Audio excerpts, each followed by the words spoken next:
We're back. We got another episode, and we have a good friend of mine coming on today. But before we get to our guest today, I want to subscribe. I want to invite you to subscribe to the Inside of Boat podcast. We talk about all the things, and this one will be packed with some good information because we have someone that's really good at talking. We have to get. It's Friday afternoon, so I got to make sure that we get this person back to their family. So let's go ahead and get started. This person's been in real estate for 10 years. And it's crazy because it looks like he's about 3 years in, but he's actually been in for 10 years, done a lot of things, seen a lot of things. His wife and two children, has a little beautiful family, lives in Gig Harbor. And actually, if you talk with this person, you probably won't be able to have a 5 minute conversation. It might turn into a 45-minute conversation. And he's a throwback. This person is a throwback. They like to talk on the phone. Like, so yeah, and so that's been an interesting thing as well because this person likes to talk on the phone, which in a day and age where everyone likes to text and everything. So with that, I'm gonna give my guest today a shout out because also it's the first time that we've had two Libras on that have birthdays within I think 3 or 4 days. This is the first time this ever happened on the Inside a Boat podcast. Welcome my guest, Ian Broadie, ladies and gentlemen. Howdy. Libra, How's it baby. going, man? We got him. Hey, Yeah, we Libra squeezing gang, this in right in man. between our birthdays. You were like 2 days ago. I'm tomorrow. Yep, yep, Libra Perfect week, gang. baby. We it's funny because the office, like when Libra season comes, it's like 6 people that have birthdays within like a 10 day You feel it span. in It's the air. crazy. There's a vibe. Oh, you definitely feel it. You definitely feel it in the air. It's who is it? It's me, you, Maya, Dugan, Shelly. That's five. That's all And like this week. yeah, that's just in this Yeah. 7 day. Like, Yeah. so Anne is busy doing her thing with the birthday posts. I always love doing Yeah. those. They're so great. She's very talented in that way.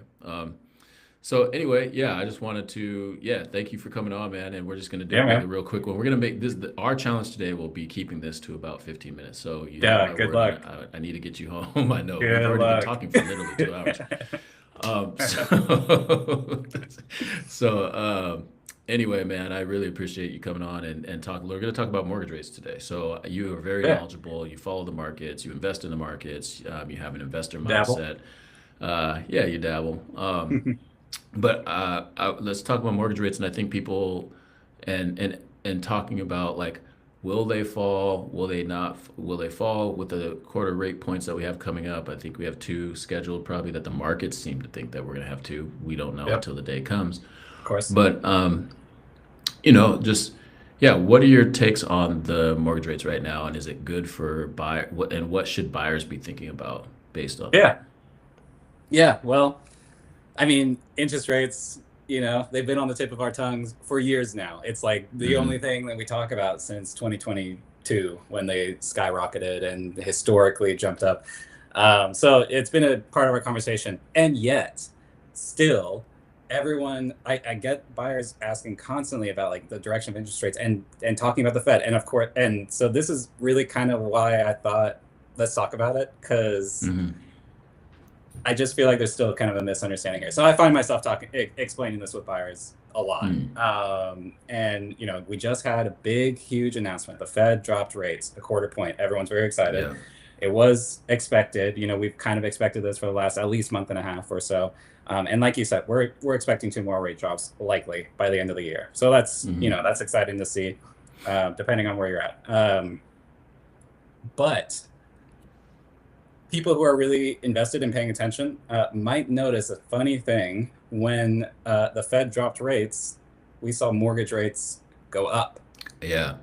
Yeah, and so I got a lot of people calling, and they're like, "What the heck? Like, I thought we were Yeah. dropping our rate." And so I just want to dispel this a bit. The Fed Yeah. doesn't control Good. rates. They don't control mortgage rates, I should say, more specifically. Right. They control the federal funds rate. That's what banks use to borrow. If you're going to get an auto loan, if you're going to get short-term debt, that's what is going to determine your interest rate. So if you've got a HELOC even right now, that's going to get impacted by this quarter rate drop. But mortgage rates are a different beast. Your 30-year fixed loan is determined by mortgage-backed securities. And there's a market out there of investors who go and buy a bond. So if you wanted to get a safe investment, you would go and invest in the bond market. And there's the 10-year treasury is like the safest in the world. And the 10-year treasury is kind of the benchmark that everyone else follows. Mortgage-backed securities are like that. They generally trade, 1.75%. Right now, they're like 2% above the 10-year treasury. And, as that moves, so does our mortgage rates.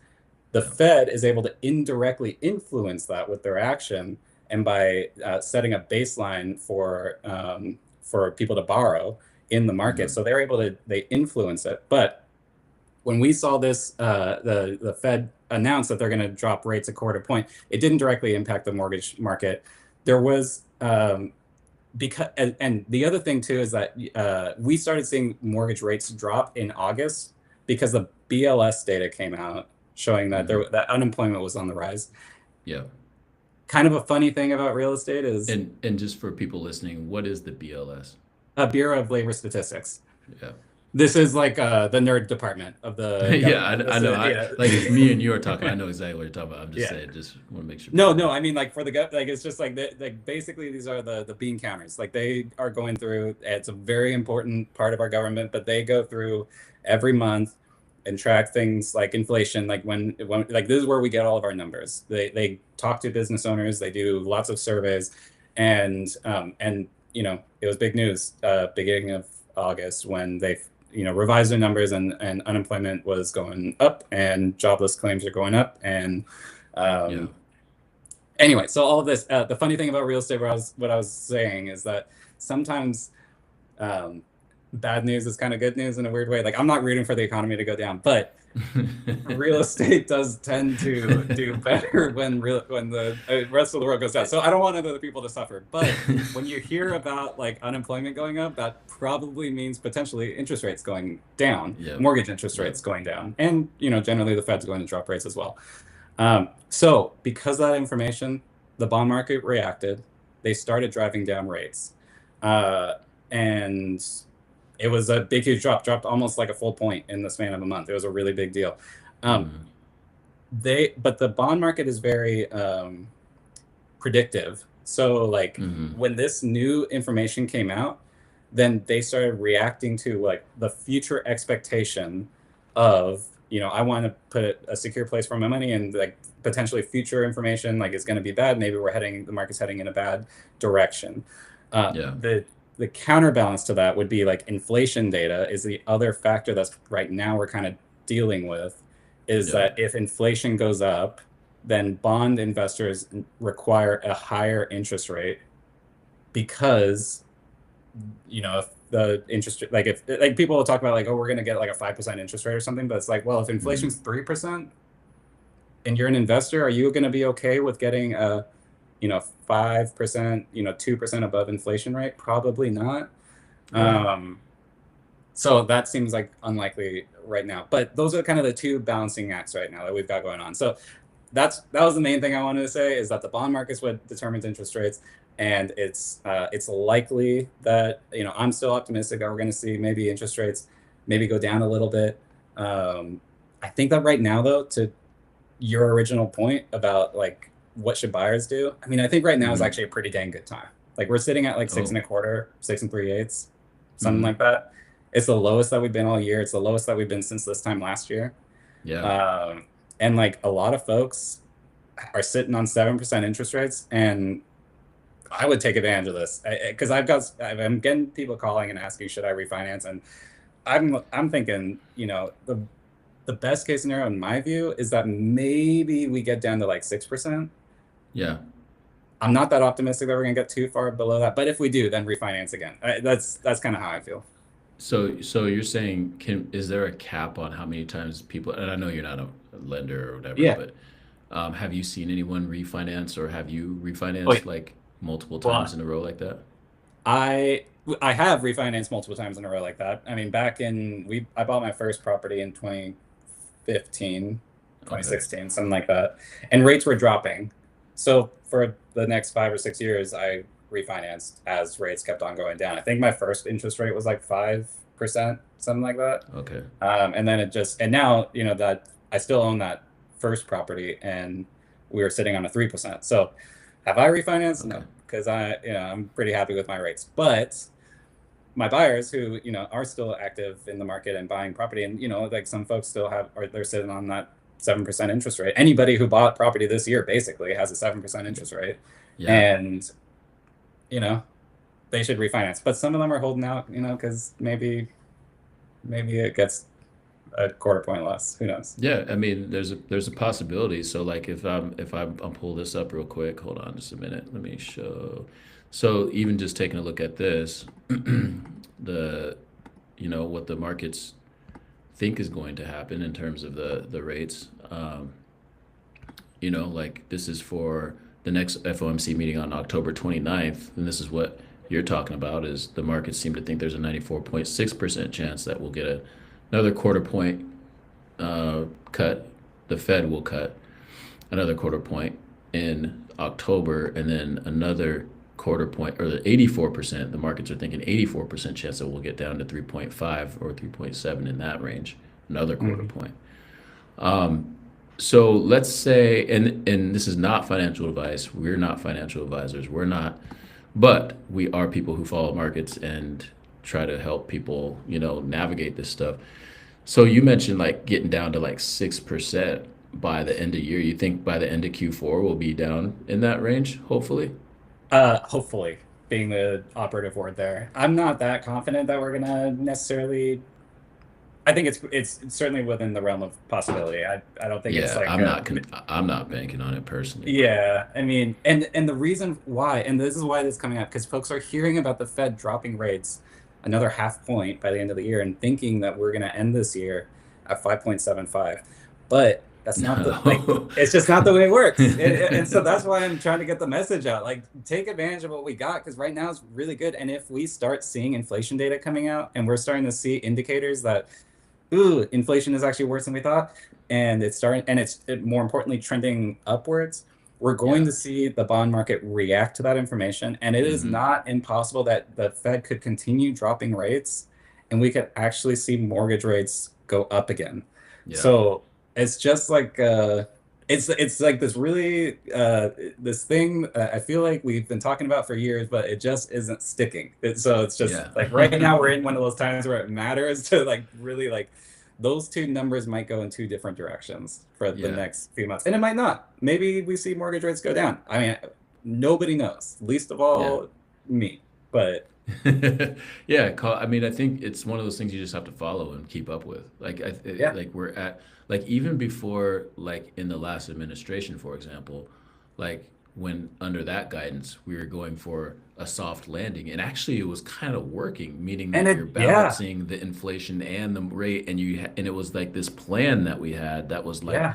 multi-year, multi-quarter plan, and we were going along And it just was, fine, trying to I mean, balance I the would call two. it a successful landing. I mean, we got down Yeah. into the sub 3% range. And I mean, we didn't really see the market crumble. Like, up to this point, conventional wisdom that in order to break the back of inflation, you kind of had to go through a recession. And Yeah. we did it. I mean, Yeah. we avoided a Cause recession. Like, that's cause pretty that was hard, man. Like bravo. those are hard years.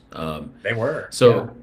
So yeah, so I mean, I think, and for even me, like even still to this day, I think there's confusion, the confusion between the bond markets, the 10-year treasury. Like I look at that as like the safe investment, Yep. whereas like so you head for shelter when things get kind of Yeah. hairy and the interest rates go up. That's the way I like to like think of it, because when I first got in and I was just learning all of this, I had a hard time like understanding the 10-year treasury versus the bond Yeah. markets versus like the Fed rate and the over, and what that meant, and then mortgage rates. So you have these three things. You have 10-year treasury. I'm hearing 10-year treasury. It was like, what the hell is that? And then I Hmm. have the Fed rate, and I'm like, well, what the hell is that? And then I have the mortgage rates. I'm like, wait a minute, like what, huh? And then Yeah. inflation. And now you're throwing in all these, there's like five different things. I'm like, wait, how do these I all mean, play off each other? the world's complicated. I mean, it And is. Like, it's then you really have confusing. humans, and you have human behavior, and you have Yeah. jobs, and you have jobless claims, and you have all these data points and CPI, and you know what I mean? Yeah. And it's just like there's so much. But I think that the more you just stick around and not understand it and just try to learn, I think the more you'll understand. But for buyers and sellers, or buyers more so, just focus on you. Like, Yeah. And that's kind of the what's the punchline rate here. and can I do it? Like, Yeah. So to answer your question more accurately about can you just refinance, forever and ever? There's a cost to refinancing. So mm-hmm, that's why it's not like a immediate no-brainer that you should just, like, yeah, go get a lower rate. I mean, like, it's understandable to pause. Like, if it's going to be less next week, then I should wait till next week. mm-hmm, Um, so, I mean, that's a rational thought process. Where I'm approaching it is to, like you said, do your own math, think for, what's going to be like, does this work today? Is this a right. better outcome? And if it's like a substantially better outcome, the future is not a promise. Like, we don't know what's going to come next. And the likelihood of a substantial drop, most economists that I'm listening to at least don't anticipate a substantial drop from where we are. They're like, maybe it goes Mm-hmm, down a little bit, but it's like there are a lot of people sitting on the sidelines who can drop their mortgage rate by 3/4 of a point right now today, or a full point, today, and save themselves. When we're talking about, in depending on your price point, could be a few $100s a month to $1,000 a month. I yeah. mean, probably not, but probably mostly like $300 to $500 a month. But like, that's real money. That's a That's six lot, thousand dollars a man. year. Yeah, and you look at like how much is it going to cost me to refinance. So that's usually the kicker, and it's about 1% in general. But if you've got like a $600,000 mortgage, 6 grand, something like that. So like, if you're able to recoup your money, usually it's going to take like 2 years or something to recoup your money, and that's kind of the calculus Mm-hmm, that you should make. Is like, do I think, like, is that a worthy investment? And if you refinance now and rates were not, if they dropped an eighth of a point or something, then I guess you left an extra $30 on the table or something like yeah, that. But conversely, if rates start going up, same thing. It's a double-edged sword. And I'm yeah. just saying it's a pretty decent time right now. Okay. Yeah. And so basically, and I think I want people to understand, and that's we're gonna move to the next segment because I want, if Jess is listening, I want her to know I'm not to blame for the, like, I don't want to be in Yeah. trouble because she's Yeah. got two kiddos that Yeah. are A under 3-year-old 3 years and a old. 2-month-old. So I Yeah, so I gotta want to gotta get get you back back home. home. But like, so people can reach out to you, and also like I think it's important in this time frame more than ever. Realtors are important. As you just heard us talking about this, always reach out to your local realtor, and if you want that market knowledge, and that's what we do here at Abode. So like, and Ian does that at a high level, as you just heard. So make sure that you reach out to him. Are you ready for the next segment? It's not gonna go. It's not gonna be very long. Oh yeah, baby. Let's go. All right, we call it fill in the blank. All Okay. right, so your job is just to fill in the blank. First question. The ringtone I definitely had on my phone in high school was. Soldier Boy.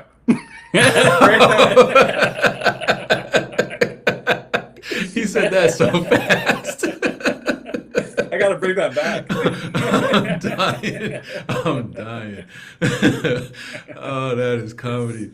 The most overplayed song at every 2010 school dance was. Probably the same thing, but Party in the USA for sure. It was definitely Party Party in in the the USA, Miley USA. Cyrus. Yeah. That's a jam though. That's a That bop. I'm is a not gonna jam. lie. Yeah. The Facebook status I'm embarrassed one I once posted said, I probably, if you can remember. Yeah, I'm not even gonna. Why would I want to bring that up? All right, Gosh, I guess it's probably like I used to like post like it would say like Ian Broadie, and then I would do like is doing. I don't know. It was like something where I like finish it, and now the way that it reads is different. I don't know. I didn't it's post all that good. much. I don't, you don't have to, I don't want you to implicate yourself. You don't have to worry about that one. Yeah.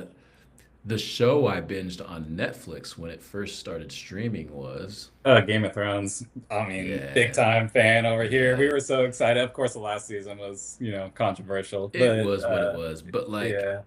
if you said Game of Thrones was the GOAT TV show, mine is The Wire. But if you said it was Game of Thrones, God, I gotta watch The Wire. People tell me I that. wouldn't disagree with you.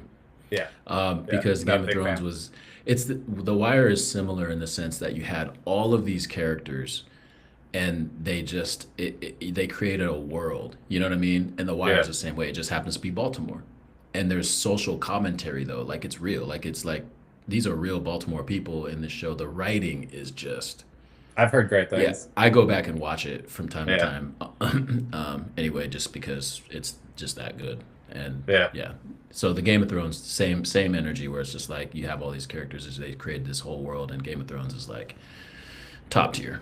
So yeah. yeah, great show. Something Jess and I were just talking about this yesterday, actually. A movie, if you had asked me about, Swan Song, completely different content from what we're talking about. But have you heard of that Mm-hmm. movie, Swan Song? Mm-mm. It is fucking good. It's Okay. like super I'll sad, but it's like not at all the same category as The Wire or Game of Thrones. But that's a really good movie, and I'd recommend that okay. to anybody. I'll go look at it because we're always, you know how it is when you're flipping through movies and you can never agree Oh on yeah, it's something. like Yeah. Apple TV is that one. Okay. Yeah, Swan Song on Apple TV. I'll go check it out. yeah. All right, last one. The sneaker everyone wanted to rock senior year was, Air Jordan. yeah, yeah, Yeah. I retros had and Air all Force the Ones things. though. That Oh was yeah, it. the I had Air Air Force Ones. Ones. Yeah. Hey, the ringtone one had me dying though. That's funny. All right, Yeah. good job. You passed, man. Flying Yeah. colors. Fill in the blank. So, how do people get in touch with you if they need to get in touch with you and Yeah. learn more Give about me a motor call. trades? As you heard, I'm old school. I'm an old soul. Stay on the phone with you. We'll Yeah. talk about the economy, bond markets, whatever you want. Yeah, man. Yeah, Well, give me a call. Ian Broadie, OG, Abode OG, man. You were the Yeah. first. You were the first new like The first person that. new, exactly. Yeah, you Yeah, were I the think I was first like the one. ninth person maybe who joined, or Yeah, who like was part of eighth. the office, but the I first to think eighth or join. ninth. Was it the Yeah, eighth? Yeah. Yeah, it was yeah. you in that first year. It was you, Shelly, Derek, in this order. You, I think Derek, then Shelly, and I forget after that. But Yeah. I know you three were like right that year, and it was like, yeah, we just were so fortunate and blessed, and you fit right in, and just man, and Colleen obviously is a big part of that, and a big part of our company, and just what we do and who we are. But yeah, just we're Yeah. so grateful, man. Like, so I love it just we're here. just so fortunate, and I'm not going all of y'all anywhere. are just so y'all are so just good people, man. And that's all Yeah. we wanted in real estate is just good people who care Yeah. about community, who care about other people, and care about clients and serving people at the and want to be good. You know what I mean? Yeah. And just be good and keep learning. And that's everything you embody. And we just are so appreciative of you. So anyway, Yeah. man, it's good to always see you. So I appreciate you, man. yeah. Uh, Yeah, we're a bunch of we got some good eggs in here. It's a good bunch. Yep. Seabrook's coming up. We're gonna have a good Oh time, yeah, man. baby, it's gonna be Seabrook's fun. coming up. All right, Yeah. y'all. Well, that wraps it up for this time. Thank you for tuning in to Inside Abode Live. If you're watching live, and if you're listening on a podcast or whatever, man, just reach out to Ian if you want to have learn anything else about the mortgage rates, or if you just need to buy or sell. So hit him up. And with that, we'll see.